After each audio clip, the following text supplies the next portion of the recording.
മോള് വിഷമിക്കണ്ട. ഇന്ന് ഗൗതം പുറത്തു വരും, അതെനിക്ക് ഉറപ്പുണ്ട് മോളെ. എന്നെ സമാധാനിപ്പിക്കുമ്പോഴും അമ്മയുടെ മനസ്സ് എത്രത്തോളം വേദനിക്കുന്നുണ്ടെന്ന് എനിക്കറിയാം. എന്റെ പ്രാർത്ഥന വേണമെങ്കിൽ ദൈവത്തിന് കേൾക്കാതിരിക്കാം. പക്ഷെ ഈ അമ്മയുടെ പ്രാർത്ഥന അവഗണിക്കാൻ ദൈവത്തിനാവില്ലമ്മ.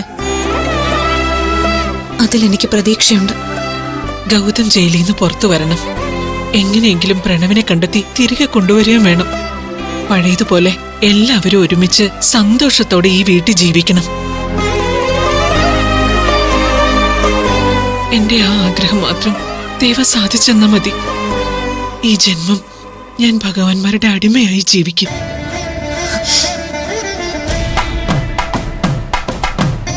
ഗൗതമന് ജാമ്യം കിട്ടുമായിരിക്കും അല്ലേ മോനെ? ഈ പെറ്റമ്മയുടെ പ്രാർത്ഥന ദൈവം കേൾക്കാതിരിക്കോ? അളിയൻ ഇന്ന് ജാമ്യം കിട്ടുന്നേ.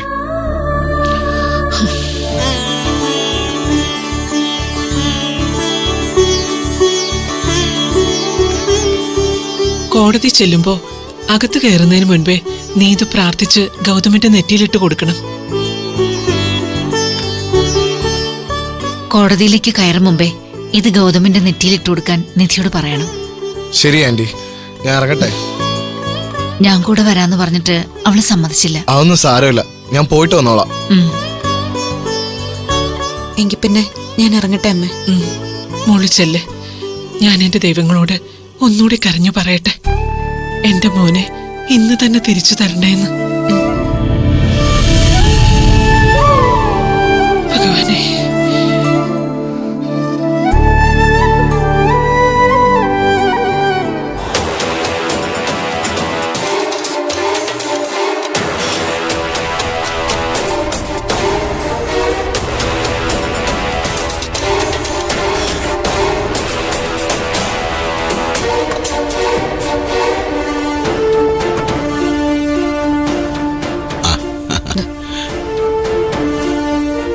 ഞാൻ ചേച്ചി ഒന്ന് വിളിച്ചു നോക്കിയാലൊന്ന് ഇപ്പൊ ആലോചിച്ചേ ഉള്ളൂ.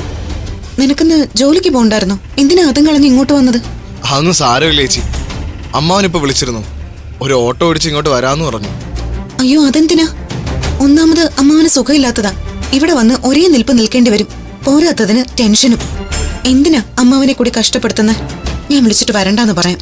വേണ്ട ചേച്ചി, ഞാൻ തന്നെ വിളിച്ച് അമ്മാവനോട് വരണ്ടാന്ന് പറഞ്ഞിട്ടുണ്ട്. അമ്മാവൻ വരില്ല. ആ, അതെന്തായാലും നന്നായി.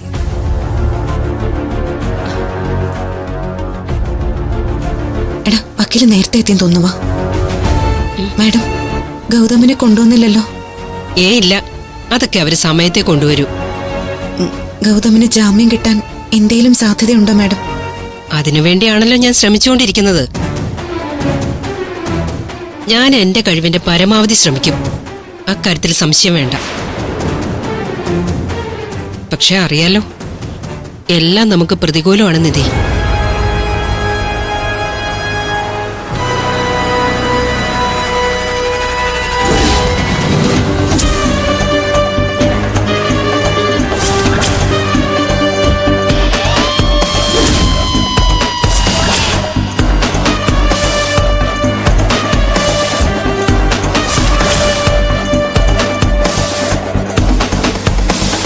ആഹാ, നിധി മാഡം നേരം വെളുക്കും മുമ്പ് ഇങ്ങ് എത്തിയെന്ന് തോന്നുന്നല്ലോ.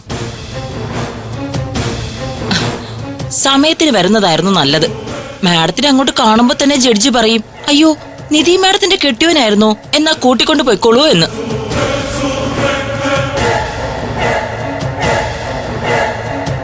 ചിലപ്പോ ജഡ്ജി ചോദിക്കും, മാഡം എന്തിനാ ഇവിടം വരെ വന്ന് ബുദ്ധിമുട്ടിയെന്ന്.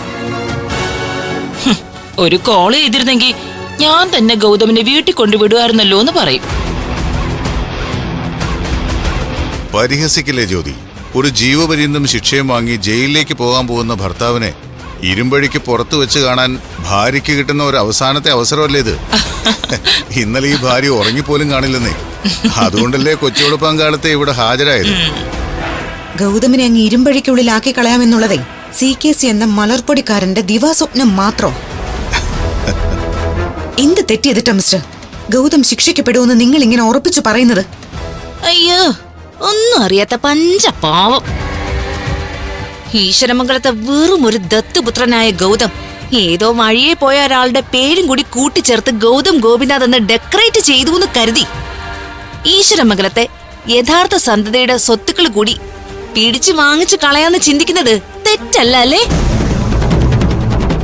ആ സ്വത്തുക്കള് കിട്ടില്ല എന്ന് തോന്നുമ്പോ യഥാർത്ഥ അവകാശിയെ തട്ടിക്കൊണ്ടുപോയി ഒളിവിൽ താമസിപ്പിച്ചിരിക്കുന്നതും തെറ്റല്ല.